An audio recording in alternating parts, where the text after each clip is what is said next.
حضرات السلام علیکم، ایک بار پھر ایک ویڈیو لے کر حاضر ہوں آپ کی خدمت میں، آپ کی عدالت میں۔ دوسرے کہ میرا ویڈیو بنانے کا مقصد بس یہی ہے اور یہی ہوتا ہے کہ سماج میں جو اچھی باتیں اور اچھے پیغام ہیں اور جتنی زیارت گاہیں ہندوستان میں جو شیعوں سے منسوب ہیں، جو بہت ہی مقدس بابرکت اور جہاں حاجتیں برآتی ہیں مگر لوگوں کو کم ہی معلوم ہے اس کے بارے میں، تو آپ سب تک یہ معلومات فراہم کی جائے اور پہنچایا جائے۔ ایسی زیارت گاہوں میں ایک زیارت گاہ ہے شاہ نجف امام بارگاہ، یعنی شبیہ روضہ شاہ نجف، یعنی مولا علی کے روضے کی شبیہ۔ زیادہ تر لوگوں کو معلوم تو ہے اس زیارت گاہ کے بارے میں، مگر یہ نہیں معلوم کس کی تعمیر کب ہوئی، کس نے کرائی اور اس کا مقصد کیا تھا۔ تو آئیے کچھ معلوماتی باتیں آپ تک پہنچاؤں۔ شاہ نجف امام بارگاہ لکھنؤ کے دل کہے جانے والے سب سے مہنگے پوش ایریا میں موجود ہے، اور اس کی عمارت دیکھنے لائق ہے، کیا خوبصورتی سے بنائی گئی ہے، آنکھیں اس کی نقاشی پر ٹھہر جاتی ہے۔ کافی وسیع و عریض ایریا بھی ہے، رقبہ بھی ہے اس روضے کا۔ اس کے احاطے میں روضہ اور امام بارگاہ کے ساتھ ساتھ خوبصورت مسجد بھی ہے جو کافی دلکش ہے۔ کوارٹرز ہیں جس میں ملازمین رہتے ہیں جو روضے کی دیکھ بھال کرتے ہیں۔ دلکش باغات جس میں متعدد شجر، پیڑ پودے ہیں جسے دیکھ کر دل خوش ہو جاتا ہے۔ تو آئیے اب تاریخ پر روشنی ڈالتے ہیں۔ شاہ نجف امام باڑہ ہندوستان کے لکھنؤ کے سینٹر گومتی ندی کے ساحل پہ، بینک آف گومتی ندی پر واقع ہے، جس کے رائٹ سائڈ سکندر باغ، لیفٹ سائڈ موتی محل اور سینٹرل میں حضرت گنج واقع ہے۔ اسے اودھ کے آخری نواب اور ہندوستان کے فرسٹ کنگ جناب غازی الدین حیدر نے 1814 میں بنایا تھا، یعنی 1814 میں، بڑے امباڑے کے 30 سال بعد۔ غازی الدین حیدر مرحوم نے امام معصوم حضرت علیہ السلام کی یاد میں نجف میں واقع ان کے روضے کی ہو بہو شبیہ بنائی ہے، یا یوں کہوں کہ طرز تعمیر کے مطابق بنایا تھا۔ ہر سال 9 محرم کو لکھنؤ کے مختلف امام بارگاہوں سے جو جلوس نکلتے ہیں، زیادہ تر یہاں آ کر اختتام پذیر ہوتے ہیں۔ اسے ہندوستان کے آثار قدیمہ میں شامل کیا ہے حکومت ہند نے۔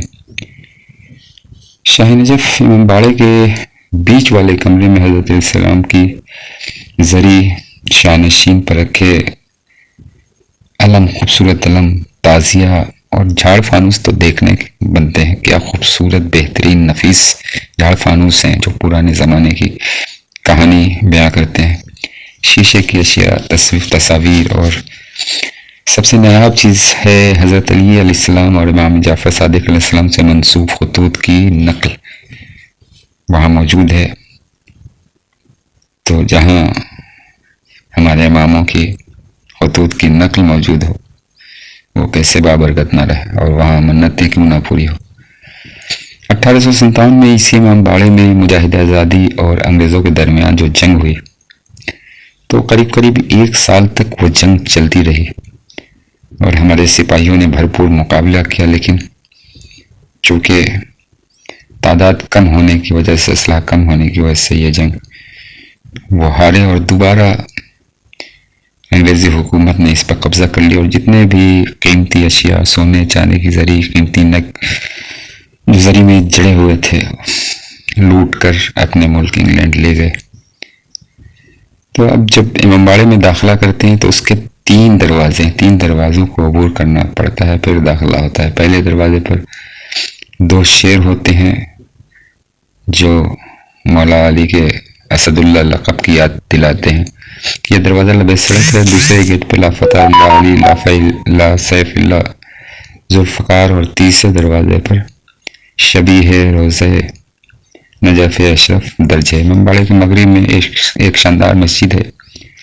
شاہان اودھ، نواب اودھ اور بادشاہ اودھ نے جہاں بھی کوئی تعمیراتی کام، عمارت بنائی ہے تو وہاں عقب میں مسجد ضرور بنائی ہے، کیونکہ جو بھی زیارت کرنے آئے یا گھومنے آئے یا ٹورسٹ آئے تو اگر مسلمان ہیں تو نماز ادا کر کے ضرور جائیں، جس کا ثواب انہیں بھی ملے. بڑی اچھی بات ہے اور یہ خیال رکھا ہے ان لوگوں نے. اور دوسرے